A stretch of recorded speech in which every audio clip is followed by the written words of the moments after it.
Il y a bientôt un an que le Tchad, heureux bénéficiaire du financement de la Banque mondiale, à l'instar des 5 pays du Sahel, lança officiellement son projet porteur d'espoir. Le projet pour l'autonomisation des femmes et dividendes démographiques au Sahel. C'était exactement le 15 décembre 2015 à N'Djamena. Depuis lors, en dépit certes des difficultés inhérentes au démarrage de tout projet, des progrès notables ont été enregistrés. Au jour d'aujourd'hui, au total, 5 sous-projets multisectoriels couvrant la santé, l'éducation et le genre ont été élaborés et validés.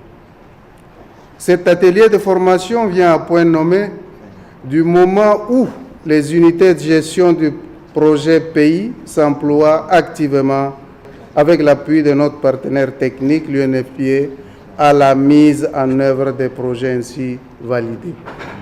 Les résultats attendus de cette formation sont entre autres une meilleure compréhension des concepts et approches de la gestion axée sur les résultats, du suivi et évaluation et de la programmation basée sur la preuve, une orientation sur l'application des outils de la gestion axée sur les résultats, du suivi, évaluation et de la programmation basée sur la preuve dans la gestion des programmes pour un suivi efficace et un meilleur rapportage.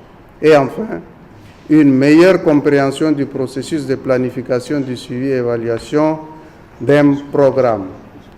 Les activités en perspective se rapportent à la mise en œuvre effective des sous-projets des composantes 1D et 2.2 ayant reçu l'avis de non-objection de la Banque mondiale.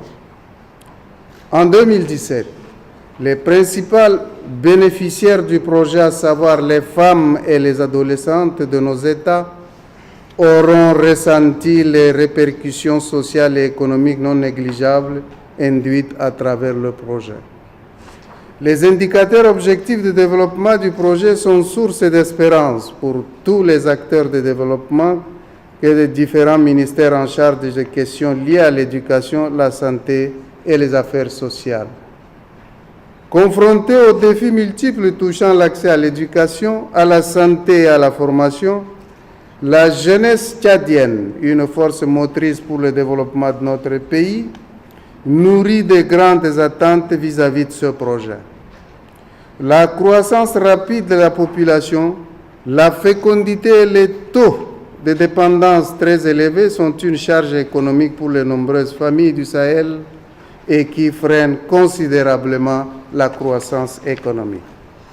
Il en est de même pour les hautes autorités du pays. Le président de la République, son Excellence Idriss Déby Itno, par ailleurs président en exercice de l'Union africaine, il n'a jamais cessé de souligner l'impérieuse nécessité d'accélérer la transition démographique. Le défi qui attend les porteurs de projets et l'équipe de gestion sera de taille.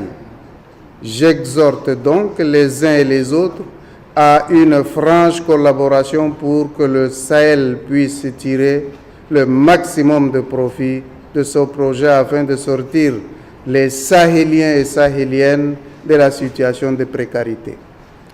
Et surtout, compter sur les engagements de nos pays respectifs ainsi ceux de nos partenaires ne feront pas défaut.